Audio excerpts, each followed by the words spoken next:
Assalamualaikum warahmatullahi wabarakatuh. Selamat pagi anak-anak. Sehat semua ya hari ini? Sehat, Bu. Sehat, Ibu. Sehat. Alhamdulillah kalau semuanya sehat. Tapi Bu Risma cek dulu ya semangat kalian hari ini. Kalau Bu Risma bilang semangat pagi, kalian jawabnya semangat dong, ya kali enggak. Oke? Semangat pagi. Semangat dong, ya kali enggak. Ya kali enggak. Ya kali enggak. Ih, kok enggak kompak sih? Oke, Bu Risma ulangi. Semangat pagi. Semangat dong, Semangat ya kali dong. enggak. Ya kali enggak. Kali enggak. Oke, ya udah apa-apa. Lengkap semua ya sepertinya. Oke, kalau sudah lengkap, Bu Risma ingin mereview sedikit mengenai materi kemarin, yaitu dinamika atmosfer. Nah, dinamika atmosfer membahas mengenai karakteristik lapisan atmosfer bumi, yakni troposfer, stratosfer, mesosfer, termosfer, dan juga eksosfer. Lalu kemarin kita juga mempelajari klasifikasi tipe iklim dan juga pola iklim global, serta pengaruhnya bagi aktivitas manusia di bumi. Nah, materi kemarin tuh ternyata juga ada hubungannya dengan materi yang akan kita bahas hari ini. Karena di atmosfer bumi juga terdapat yang namanya siklus hidrologi atau bisa disebut sirkulasi yang tidak pernah berhenti dari laut ke atmosfer, ke daratan, lalu kembali ke laut bersamaan dengan proses perubahan wujud.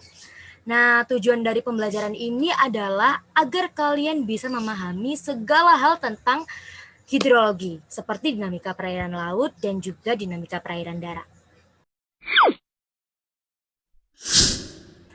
Bagaimana kabar kalian setelah liburan ini?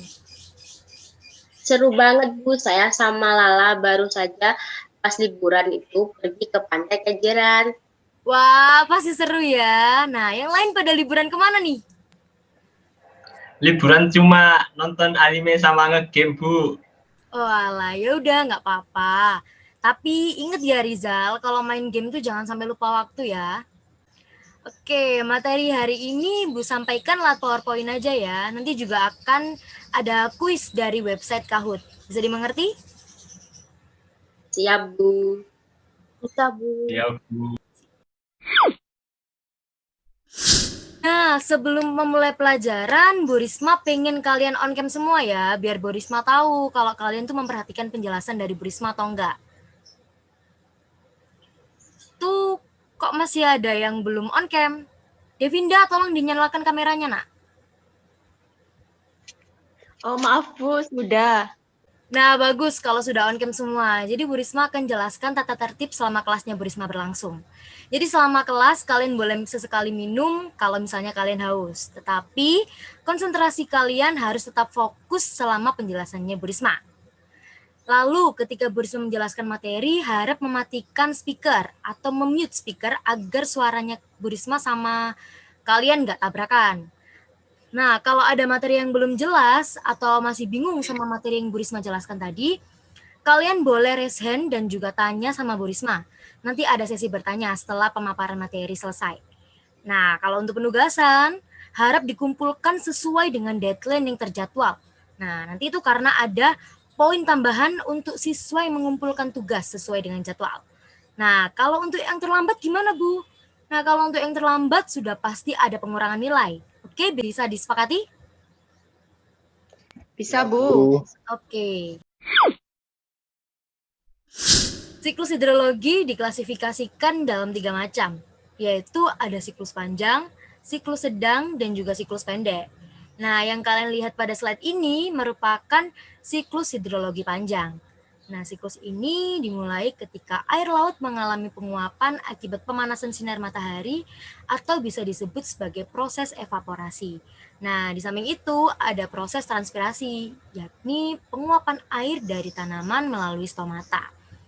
Nah, ketika sudah mengalami proses penguapan, uap air tersebut berubah menjadi titik air di atmosfer yang menimbulkan terbentuknya awan. Nah, proses ini disebut sebagai kondensasi. Nah, kemudian air tersimpan di dalam atmosfer dalam bentuk awan. Nah, ketika titik-titik air tersebut sudah terkumpul banyak, kan mereka memiliki massa ya. Airnya mereka terjatuh ke bawah dalam bentuk hujan atau salju. Nah, proses turunnya air ke daratan dalam bentuk hujan atau salju ini bisa disebut sebagai presipitasi. Kemudian, air mengalami pergerakan dari atas gunung menuju sungai, danau, atau dataran rendah, itu bisa disebut sebagai surface runoff. Kemudian air meresap ke dalam tanah melalui pori-pori tanah yang lambat laun akan mengalir ke lautan. Nah, jadi proses tersebut dinamakan sebagai infiltrasi. Oke, jadi singkatnya, siklus panjang itu dimulai dari evaporasi dan juga transpirasi, kemudian kondensasi, lalu presipitasi, runoff, dan juga infiltrasi. Nah, sekarang Bu Risma tadi kan sudah menjelaskan kalau air itu mengalami sirkulasi yang tidak pernah berhenti dari laut ke atmosfer, lalu ke daratan, lalu kembali lagi ke laut. Nah, sekarang pertanyaannya, kalau memang banyak sekali air yang melimpah dan tidak pernah habis, mengapa masih ada daerah yang mengalami kekeringan? Nah, coba berikan pendapat kalian. Bu Risma kasih waktu 1 menit untuk memberikan jawabannya. Baik, ada yang sudah menemukan jawabannya? Saya. Oke, silakan Lala. Jadi karena kebanyakan hujan itu terjadi di daratan dekat dengan pantai, sehingga daratan yang sangat luas seperti benua, terutama bagian tengah benua jarang terjadi hujan. Oke, sempurna sekali jawaban dari Lala Ayun Tias. Terima kasih jawabannya. Nah, sekarang waktunya untuk membentuk kelompok untuk berdiskusi. Nah, Bu Risma itu cuma butuh 2 kelompok aja yang terdiri dari 3 anggota pada masing-masing kelompok. Nah, sekarang kalian lihat pada layar, nama kalian tuh tergabung dalam kelompok berapa. Nah, Bu Risma akan memberikan sebuah gambar serta studi kasus yang bersumber dari berita terkini. Nah, jadi untuk tugas kalian adalah menganalisis pokok masalah yang ada pada gambar tersebut, serta memberi tanggapan mengenai gambar tersebut. Nah, diskusi ini Bu rasa cukup 10 menit aja ya. Setelah itu, perwakilan siswa untuk mempresentasikan hasilnya, lalu dilanjut memberikan pertanyaan cukup 1 kali saja. Bisa dipahami? Bisa. Oke. Baik, kelompok 1 silakan mempresentasikan jawabannya. Saya dari kelompok 1 ingin mewakili teman-teman saya. Jadi, penggunaan kot harimau tidak hanya mengancam kelangkaan hiu, lumba-lumba, dan paus, namun juga mengancam hidup terumbu karang serta biota lainnya di dasar laut. Bagus sekali jawaban dari Lala. Untuk kelompok 2, ada yang ingin mengajukan pertanyaan?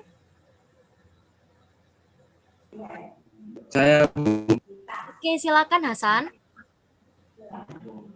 saya bertanya, apakah dampak dari apa dampak jika terumbu karang di laut Indonesia hancur semua, Bu, atau punah? Oke, silakan perwakilan kelompok 1 untuk menjawab pertanyaannya. Saya Bu izin menjawab ya. Ya, silakan. Jadi jika terumbu karang menghilang, hewan-hewan yang memanfaatkannya sebagai habitat akan terkena dampak negatif. Hewan-hewan tersebut kemungkinan akan punah. Dan manusia juga bisa terkena dampaknya jika terumbu karang punah.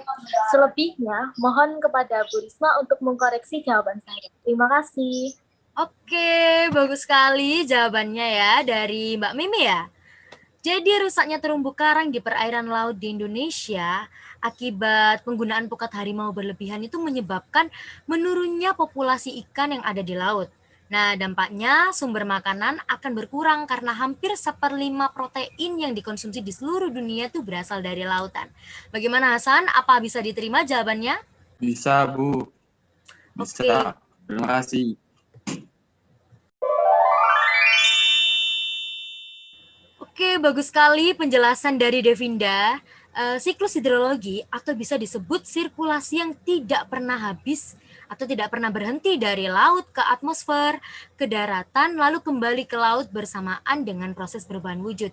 Nah, hal ini tuh sama seperti keseharian kita yang tidak pernah berhenti dari bangun tidur, terus mandi, sekolah, pulang sekolah, lalu ganti baju, lalu tidur, terus seperti itu setiap harinya. Bagaimana, Devinda? Ya, baik Bu. Terima kasih. Oke, kalau untuk kelompoknya Lala, siklus air itu memiliki manfaat yang sangat banyak bagi kehidupan di bumi. Nah, salah satunya sebagai pencuci biosfer, seperti terjadinya hujan asam karena polusi gas asam oleh pabrik-pabrik. Nah, untuk saat ini saya beri apresiasi besar untuk presentasi hari ini, baik dari kelompoknya Lala dan juga kelompoknya Rizal atau kelompoknya Devinda. Presentasi kalian hari ini tuh semakin lama semakin baik, jauh lebih baik dari sebelumnya. Kalau bisa tetap pertahankan ya untuk kedepannya. Baik Bu, terima kasih. Terima kasih Bu. Terima kasih. Siklus hidrologi atau bisa disebut sirkulasi yang tidak pernah habis atau tidak pernah berhenti dari laut ke atmosfer, ke daratan, lalu kembali ke laut bersamaan dengan proses perubahan wujud. Untuk kali ini, Bu Risma akan memberikan kuis dari website Kahoot. Silakan dicek di chat, di kolom chat. Ada pin untuk gamenya. Bu Risma akan share screen. Nah, ternyata sudah ada yang masuk ya. Oke, Bu Risma start ya.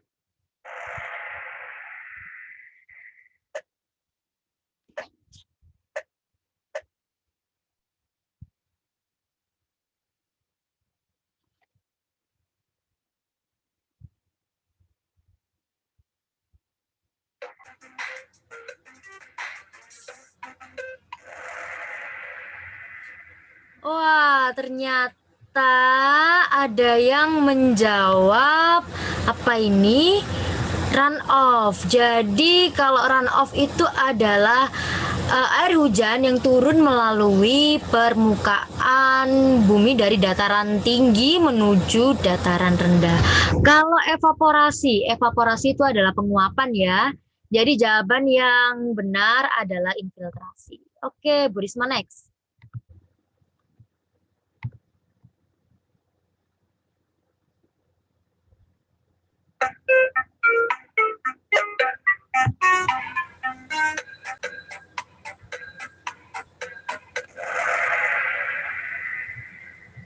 Ada yang menjawab false, ada yang menjawab true. Jadi jawaban yang benar adalah benar ya. Jadi selain hutan mangrove, terumbu karang itu juga bisa mengurangi hempasan gelombang pantai yang dapat berakibat terjadinya abrasi. Siapa yang ada di podium ketiga? Oh, Devinda ternyata ketiga. Siapa yang kedua? Ada Hindun. Lalu yang pertama? Siapa? Oh, Lala. Selamat untuk Lala. Selamat untuk Lala karena menempati podium yang pertama. Nah, jadi kesimpulan untuk materi hari ini adalah kita harus tetap menjaga segala hal yang berhubungan dengan hidrologi seperti dinamika perairan darat maupun dinamika perairan laut. Nah, untuk presentasi dari kedua kelompok sudah sangat bagus, jadi tinggal memperdalam materi saja ya lewat jurnal atau sumber-sumber yang lain. Baik, sebelum menutup pelajaran, Bu Risma kasih tugas untuk kalian. Silahkan tugasnya nanti dilihat di WhatsApp group setelah pelajaran dari Bu Risma selesai. Nah, kerjakan sesuai perintah dan juga kumpulkan sesuai dengan deadline yang sudah ditentukan. Oke, Ibu tutup ya untuk materi hari ini. Terima kasih sudah mengikuti pelajaran Bu Risma dengan baik.